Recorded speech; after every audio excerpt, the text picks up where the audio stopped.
Islamic مسائل of India کے خصوصی پروگرام فرائیڈے کمنٹ باکس میں آپ کا خیر مقدم ہے۔ آپ بھی اپنا سوال معلوم کر سکتے ہیں۔ 9084202331 یہ ہمارا نمبر ہے، اس پر آپ اپنا سوال بھیج دیں۔ اس نمبر پر جواب نہیں دیا جاتا ہے، لیکن جو اس نمبر پر سوال بھیجے جاتے ہیں تو ان کی ویڈیو بنا کر کے، کلپ بنا کر کے جمعے کے دن اپلوڈ کر دی جاتی ہے۔ تو آج کا ہمارا پہلا سوال لکھتے ہیں منصور عالم صلح بزرگ بہار انڈیا سے۔ السلام علیکم، کیا کھڑے ہو کر پیشاب کرنا جائز ہے؟ اگر جائز ہے تو کن صورتوں میں جائز ہے؟ کھڑے ہو کر پیشاب کرنا عام حالت میں منع ہے۔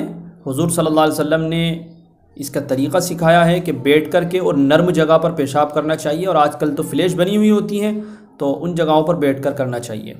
لیکن اگر کہیں پر ایسی جگہیں نہیں مل رہی ہیں اور آپ سفر میں ہیں یا کسی جگہ پر ہیں اور آپ کو بیٹھنے کی کوئی جگہ میسر نہیں ہو رہی ہے، یا اگر ہے تو وہاں پر پہلے سے گندگی پھیلی ہوئی ہے، تو پھر آپ کھڑے ہو کر پیشاب کر سکتے ہیں۔ ایک مرتبہ حضور صلی اللہ علیہ وسلم سفر میں تھے اور جب ایک جگہ پر آئے تو آپ نے ایک کوڑی دیکھی، تو وہاں پر بیٹھ کر پیشاب کرنے کی جگہ نہیں تھی، تو آپ نے کھڑے ہو کر پیشاب فرمایا۔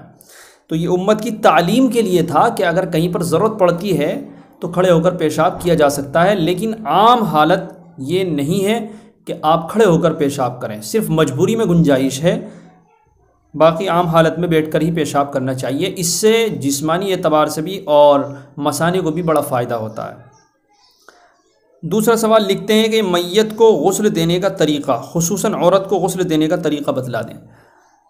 یہ ویسے تو جو لوگ دیتے ہیں ان لوگوں کو زیادہ معلوم ہوتا ہے، پریکٹیکلی اس کو سیکھنا چاہیے۔ باقی غسل جس طرح زندوں کو دیا جاتا ہے اسی طرح مردوں کو بھی دیا جاتا ہے، بس فرق یہ ہے کہ اگر پانی کلی کرانا ہے، ناک میں پانی ڈالنا ہے، تو اس کے لیے آپ کو یہ روئی کا پھویا گیلا کر کے اور اس کے منہ کے اندر اس طرح پھیر دیں اور ناک میں پھیر دیں۔ اس کے بعد میں آپ بائیں کروٹ سے مردے کو لٹائیں تو اس کی دائیں کروٹ اوپر ہو جائے گی، وہاں سے پانی ڈالیں وہ نیچے تک چلا جائے گا۔ اس کے بعد میں ادھر سے پلٹیں اور پلٹنے کے بعد میں پھر بائیں طرف ڈال دیں۔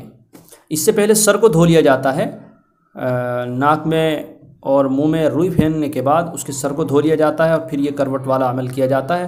اس طرح پھر پورے بدن پر پانی بہا دیا جاتا ہے۔ اس کو پریکٹیکلی دیکھنا چاہیے، جو لوگ غسل دیتے ہیں ان لوگوں سے سیکھنا چاہیے، وہ اچھا بتا سکتے ہیں۔ ایک صاحب لکھتے ہیں کہ جیسے ہم نے وضو کی اور اس کے بعد ہمارے کانوں میں گانے کی آواز آ گئی تو کوئی دقت تو نہیں ہے، وضو ٹوٹ گئی یا نہیں؟ دیکھیے، گانا سننا یہ ایک برا عمل ہے اور حضور صلی اللہ علیہ وسلم کی بعثت اور مقصد کے دنیا میں آنے کے خلاف ہے۔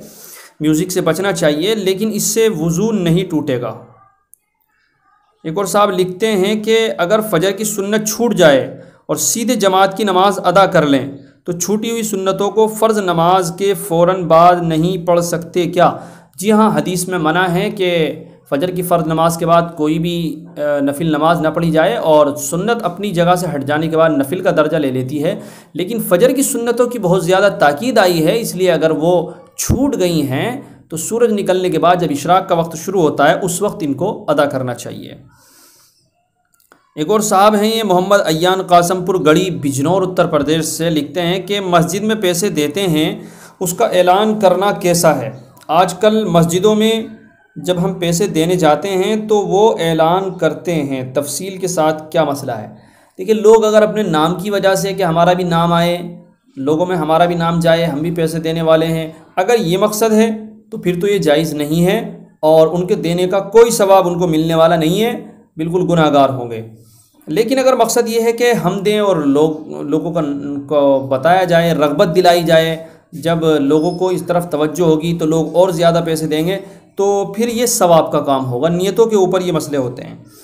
ایک اور صاحب ضلع رامپور سے محمد فیضان لکھتے ہیں اگر مچھلی پکڑنے کے لیے کانٹے میں کسی کیڑے کو لگاتے ہیں اور وہ کیڑا حلال بھی نہیں ہے تو اس سے پکڑی ہوئی مچھلی کھانا کیسا ہے؟ مچھلی تو حلال ہو جائے گی، لیکن اس طرح کسی جاندار کو اس میں پرونا اور پھر اس سے مچھلی مارنا یہ سخت گناہ ہے، اس سے بچنا چاہیے۔ ایک اور سوال جو ہمیں موصول ہوا ہے امان ڈیزائنر کے نام سے، تو وہ لکھتے ہیں کہ مفتی صاحب دسترخوان وسیع کرنے کی فضیلت آئی ہے کہ 10 محرم الحرام کو دسترخوان میں وسعت کی جائے، تو 10 کی مغرب کے بعد یہ فضیلت حاصل نہیں ہوگی۔ اب سوال یہ ہے کہ دسترخوان کیسے وسیع ہوگا 10 تاریخ کو، اس لیے کہ روزہ رہتا ہے۔ تو اس میں یہ ہے بھائی، ایک تو سحری آ جاتی ہے، سحری بھی اس میں آ جاتی ہے۔ دوسری بات، افطار کا جو کھانا بنتا ہے وہ افطار سے پہلے بنتا ہے، اور جب کھانا گھر کے اندر بن چکا ہے تو وہ 10 محرم ہی کو بنا ہے، کھانا مراد نہیں ہے۔ لہٰذا آپ نے دیکھا ہوگا رمضان کے اندر بھی کہ آج ہمارا روزہ رکھا تھا اور آج ہمارے گھر پر یہ کھانا بنا، تو اس کو آج ہی شمار کیا جاتا ہے، جس دن کا روزہ ہوتا ہے اسی دن کا کھانا شمار کیا جاتا ہے۔ اس کو یہ نہیں دیکھا جائے گا کہ مغرب کے بعد میں دن بدل گیا ہے تو پھر یہ اگلا دن شمار ہو جائے گا۔ 10 کے دن اور افطار میں بنا ہوا کھانا اسی میں شمار ہوگا۔ اسی طرح ایک اور سوال ہے، ذیشان انصاری لکھتے ہیں کہ اگر وضو کرتے وقت ہاتھ یا پاؤں دھونے کا دھیان نہیں رہا اور نماز پڑھی، اس کے بعد یاد آیا میں نے پاؤں یا ہاتھ نہیں دھوئے یا کلی نہیں کیا تو نماز ہو جائے گی؟ یہ لکھتے ہیں قاسم پور گڑھی سے ذیشان انصاری ہے کوئی۔ دیکھیے کلی کا ایک الگ مسئلہ ہے اور ہاتھ اور پیر دھونے کا ایک الگ مسئلہ ہے۔ اگر جو وضو کے اندر 4 فرض ہیں، چہرے کا دھونا، سر کا مسح کرنا، دونوں ہاتھوں کا دھونا، دونوں پاؤں کا دھونا، اگر ان میں سے کوئی دھونے سے رہ گیا ہے تو پھر آپ کا وضو نہیں ہوا تھا، نماز بھی نہیں ہوگی۔ اور اگر کلی چھوٹ گئی تھی یا ناک میں پانی ڈالنا چھوٹ گیا تھا، ان کے علاوہ، ان چاروں کے علاوہ کچھ چھوٹا تھا، تو نماز ہو جائے گی۔ تو یہ کچھ آج کے سوال تھے جو ہمیں موصول ہوئے۔ آپ کا بھی اگر کوئی سوال ہے تو ہمیں کمنٹ باکس یا ہمارے نمبر پر بھیج سکتے ہیں۔ والسلام ورحمۃ اللہ وبرکاتہ۔